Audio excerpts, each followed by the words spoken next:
Interrogante, coronel, el tema de los ascensos, que siempre, usted lo sabe, es muy complejo, es muy complicado internamente dentro de la policía. ¿Cómo se está manejando esto de los ascensos? Bien, esto está dentro de lo que se denomina el concepto de la institucionalidad, que en principio es el respeto a la doctrina y a las normas que rigen la institución, en este caso armada, como es la policía boliviana. Y al ser armada, lo que hace es depender del presidente del Estado por intermedio del ministro de Gobierno. Usted me ha consultado qué es lo que se viene y evidentemente se han entregado los documentos hasta el 30 de octubre pasado y en este momento el Departamento de Personal ha estado evaluando estas circunstancias, que indudablemente está compuesta por una serie de factores, el desempeño profesional, el desempeño académico y otras circunstancias que tienen que servir para que un funcionario, en este caso un oficial, pueda ser promovido al grado siguiente. Ahora, coronel, usted como nueva autoridad de la policía, al mando de la policía, el propio presidente y otras autoridades, el ministro de Gobierno, que lo hemos tenido aquí el otro día, han utilizado un término que vale la pena consultarle: institucionalidad. ¿A qué se refieren con esto? ¿Cómo puede marcar la diferencia de lo que ha ocurrido y lo que puede ocurrir en la policía con la institucionalidad? Y le pregunto esto relacionado también con lo que me acaba de mencionar, que son los ascensos. ¿Se respeta la institucionalidad en este momento en la policía o no? Indudablemente, porque la institucionalidad en principio significa ser comandado por alguien de su propia área. En el pasado la policía boliviana ha tenido comandantes de otras fuerzas, inclusive un sacerdote ha sido comandante de la policía boliviana, y desde luego que hoy día se respeta la institucionalidad porque dentro del marco de oficiales a los que aspiramos a ascender, el señor presidente tiene la facultad privativa de escoger quién va a ser el comandante. Ahora bien, ser comandante no significa solamente un acúmulo de puntos. Ser comandante significa comprender la vivencia que tiene el funcionario policial, comprender las necesidades que tiene el pueblo y que tiene el gobierno acerca de una institución tan importante como es la policía boliviana. Ser institucionalista quiere decir defender la policía, ser orgulloso de ella, pero no solamente eso, reconocer los errores que tenemos para adentro con la finalidad de ir corrigiéndolos permanentemente. La institucionalidad es el apego a la norma, el hecho de resquebrajar el comportamiento institucional, el comportamiento legal, eso es romper la institucionalidad. Coronel, en el marco de esta institucionalidad, entonces, ¿estos nombramientos son interinos? Una pregunta. Y dos, usted ha dicho que está aspirando a ser general. En este caso, en la orden de ascensos, ¿le tocaría a usted ser general entonces? La policía boliviana se rige por la ley orgánica y se rige por el reglamento de personal. Para ser comandante general de la policía, se requiere ser general del Estado Plurinacional de Bolivia. Es por eso la condición de interinato. Una vez que este proceso de evaluación concluya, el señor presidente del Estado tiene la facultad, dentro de los generales que vayan a ascender, a designar o ratificar al comandante general. En el caso puntual, me refiero al caso puntual, es cuando el señor presidente del Estado ha permitido o ha confiado en mi persona para que rija los destinos de mi institución. Han habido comandantes interinos, como es el caso del general saliente, el general Rodolfo Montero Torrico, que ascendió también siendo comandante de la policía, es decir, fue comandante interino y después ascendió al grado de general. Es una cuestión precisamente de interinato, es porque tiene esta condición, vamos a decir, de interina. En todo caso, como nos decía, entonces usted aspira a convertirse en general y bueno, a la evaluación me imagino que hará el presidente luego de estos ascensos. ¿Cuándo estarían listos los ascensos o cuándo podríamos ya conocer sobre estos ascensos en el país, coronel? Bueno, estos ascensos tienen un proceso, un cronograma predeterminado y suelen comenzar el 1 de diciembre, es decir, nos quedan todavía algunos días y se hace a través de una evaluación, previamente el cumplimiento de requisitos formales, ser boliviano, tener 30 años de antigüedad, etcétera. Una vez que se presentan estos documentos, se pasa a una comisión, a un comité de evaluación que establece, en principio, la probabilidad o no de presentar a algunos colegas reclamos acerca de su puntaje. Estos son luego, yo diría, atendidos, con lo cual surge una lista definitiva. Con esta lista definitiva se la eleva al conocimiento del órgano ejecutivo para su ratificación en el Congreso de la República del Estado. Bien, coronel, Cada vez que hay una nueva cabeza en la institución Verde Olivo, un nuevo comando, siempre se plantea retos, ¿verdad? Siempre, es natural y es normal. Uno de los últimos retos que yo recuerde de varios excomandantes ha sido el cambiar la imagen de la policía. No sé si lo han logrado hasta ahora, el tener más confianza en la ciudadanía hacia la institución, dejando de lado problemáticas con enormes necesidades que tiene la policía, con la politización de la policía y con la corrupción en la policía. ¿Qué me dice de esos aspectos? Bien, el primer factor está indudablemente vinculado a la motivación. Y la motivación se traduce fundamentalmente en el vivir bien. Y cuando digo esto es que tenemos que motivar a la policía para que precisamente hagan lo que usted me está diciendo, gocemos con la credibilidad de la población. Efectivamente, hay algunas circunstancias, vamos a decir, que han desdibujado esta credibilidad bien merecida por la policía boliviana, pero que indudablemente va a ser recuperada. Usted me ha preguntado qué vamos a hacer. Y antes de conversar con usted, veía la nota. Yo creo que lo que tenemos que hacer es generar una policía que esté abierta al pueblo, que sea una policía de soluciones, que sea una policía de sonrisas, que sea una policía que ofrezca alternativas, que no revictimice. Eso tiene que ser la policía. Yo estoy consciente que la policía no es un fin, la policía es un medio para conseguir la paz social, para conseguir la tranquilidad, para conseguir justicia. ¿Cómo vamos a recuperar la credibilidad? Es la pregunta. Trabajando, trabajando y trabajando. Les decía que antes de que estemos conversando, usted exhibió un video y se hablaba de por lo menos 600 organizaciones criminales que habían sido desarticuladas. Entonces, ¿qué tiene que hacer ese policía? El policía tiene que usar la ciencia y la técnica para la prevención y la persecución del delito. ¿Cuáles son? Fundamentalmente la georreferenciación, que nos tiene que permitir establecer en qué momentos y en qué lugares se cometen estos delitos. Allí tenemos que ir. Y una vez que estemos allí, lo que tenemos que hacer es procesar adecuadamente el escenario del hecho para que las pruebas puedan servir como sustento, de modo que el Ministerio Público pueda fundar una acusación y que el juez pueda decir que estas pruebas son lícitas y que en todo caso pueden servir para juzgar. Usted me ha hablado también de dos factores más, de corrupción y de manoseo político. Bien, la corrupción es un fenómeno que se da fundamentalmente cuando existe una oportunidad de cometerla, cuando existe un aliciente para cometerla y cuando no existe control. Estas son las ecuaciones necesarias y útiles para cometer un hecho vinculado a la corrupción. Y cuando le digo esto es que fundamentalmente se da aprovechando de esta carencia, de la carencia del control que se tiene, vamos a decir, en las actividades que cumplimos, no solamente los policías. La policía efectivamente ha tenido algún nivel de participación en estos hechos, pero no es exclusividad de ella. Y este es un problema al que tenemos que enfrentar.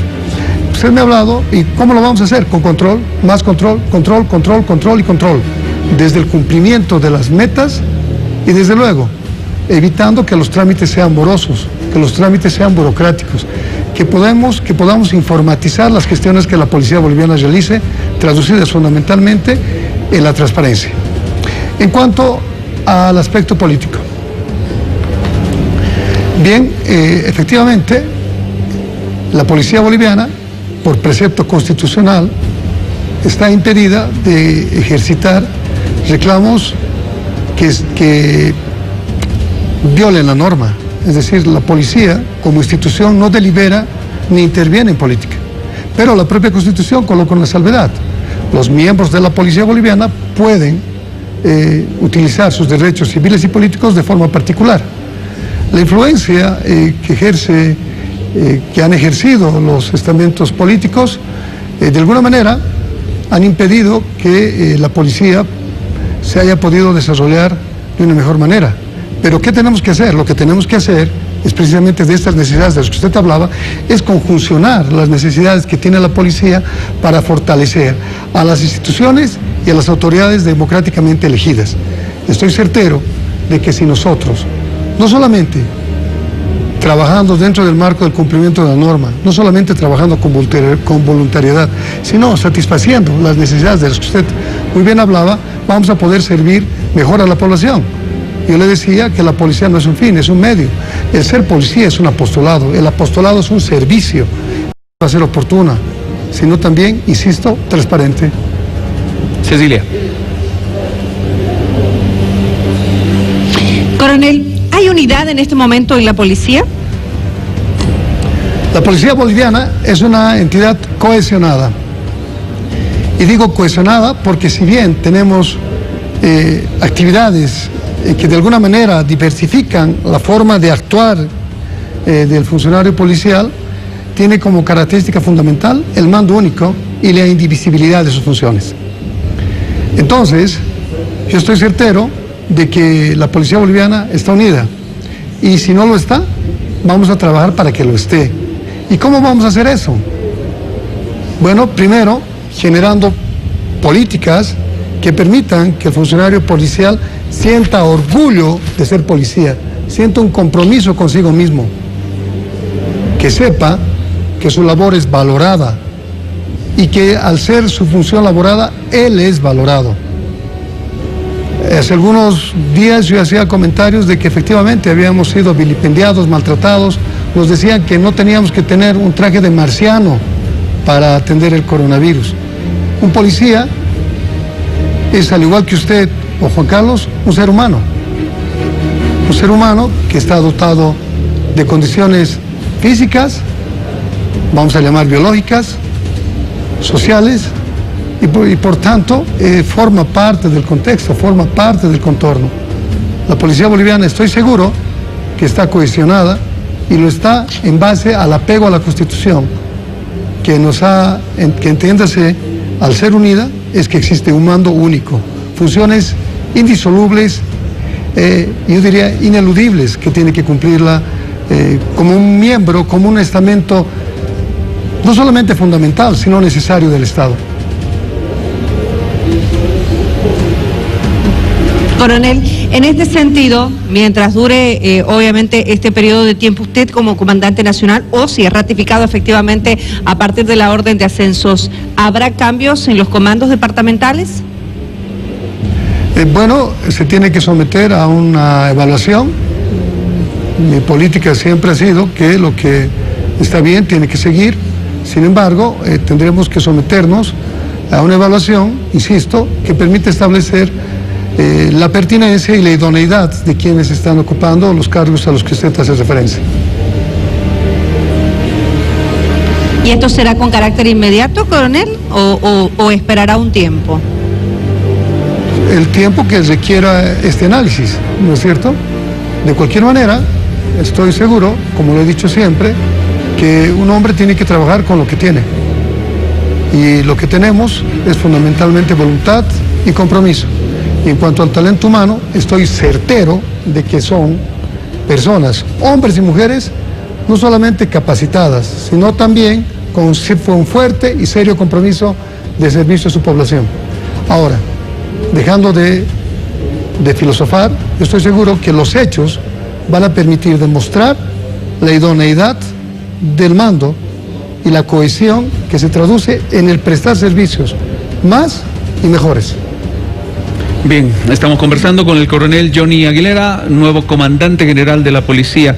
Coronel, permítame hacerle una pregunta absolutamente coyuntural. Hace algunas horas nos enteramos, han emitido ya desde el Ministerio Público órdenes de aprehensión contra exautoridades. El exministro de Gobierno, Arturo Murillo, ha tenido algún problema con esta autoridad, lo hemos conocido públicamente, y el ex ministro de Defensa, el señor López. ¿Cómo va a actuar la policía ante estas órdenes de aprehensión?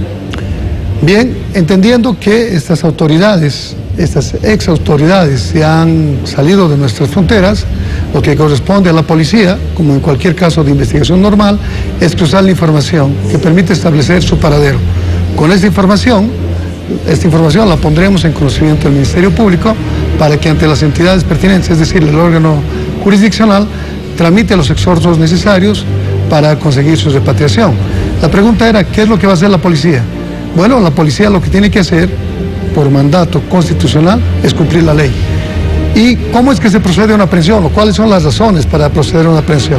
Se procede a una aprehensión en delito flagrante, en cumplimiento del requerimiento fiscal, en cumplimiento del orden judicial. En todos esos hechos, la policía está habilitada para efectuar una privación de libertad. Coronel, reitéreme esto que me acaba de decir, por favor, para que me quede claro. Ustedes, la policía, tiene información de que ambas ex autoridades ya no están en el país? Bien, lo que estoy diciendo es la información que se ha filtrado a través de los medios de comunicación. Se han elevado los conocimientos de alerta migratoria a las autoridades que están encargadas del control migratorio. Ahora bien, yo no estoy afirmando esto. Lo que sí le puedo afirmar, Juan Carlos, Cecilia, es que el país tiene fronteras muy amplias, muchas de ellas desprotegidas. Y cuando digo desprotegidas es que hay rutas alternas, habilitadas, que están utilizadas para hechos que no siempre son lícitos. Han habido en el pasado intenciones de minar estas carreteras a varios de los países vecinos con la intención de evitar estos delitos. Ahora bien, si no se hace un control permanente o si no tenemos la capacidad de controlar nuestras fronteras, estaremos siempre frente a esta expectativa. No esperamos que una persona que se encuentra sometida a un proceso de persecución penal cruce una frontera. Alguna vez lo han hecho y para eso se ha generado ya en el pasado la alerta migratoria, de modo que con esta alerta migratoria podamos proceder a su aprehensión. Ahora bien, usted me ha preguntado si la policía tiene información. Yo he estado en un cargo absolutamente administrativo, era el jefe de archivos de la policía hasta hace algunas horas, y por tanto la información que brindo surge del análisis de la coyuntura que como funcionario y como ciudadano me encuentro obligado. Sin embargo, no se conoce entonces más detalles. Va a pedir informes ahora que ha asumido como comandante nacional de la policía, coronel Aguilera, porque si se menciona que ya no estarían en el país, la información tendría que apuntar a dónde se encontrarían, ¿no? Imaginamos. Es certero. Lo que sí es certero es que existe una alerta migratoria. Lo que sí es certero es que existe una orden destinada a lograr su aprehensión. Lo que sí es certero es que se han circularizado estas órdenes a todas las unidades a lo largo y ancho de nuestra nación con la finalidad de lograr su detención. Efectivamente, una vez que se han efectuado y se ha podido, vamos a decir, o no se ha logrado su aprehensión, lo típico, producto de la deducción, es conseguir actividades que permitan afirmar de una manera técnica el paradero de ellos. ¿Y cuáles son estos mecanismos? Fundamentalmente el control de migración que se efectúa en otras fronteras. Yo les decía que las nuestras sí son desprotegidas por lo vasto que es el país, pero estoy certero que una vez que la policía ya tiene instalados escritorios, voy a decir así, en diversos países, fundamentalmente vinculados a hechos del control del narcotráfico, podemos acudir a estas instancias con la finalidad de absorber esta información. Bien, coronel Aguilera, le queremos agradecer de verdad la presencia. Es muy amplio el tema y queremos, acaba de ser posesionado, convocarlo en una nueva oportunidad ya para hablar de varios aspectos que tienen que ver con la policía, con su rol, con su trabajo y por supuesto con su comandancia. Muchísimas gracias. Lo que yo quiero decirle, Juan Carlos, es que seguramente nos vamos a reunir prontamente y con resultados que acrediten que una visión científica se puede aplicar en la policía.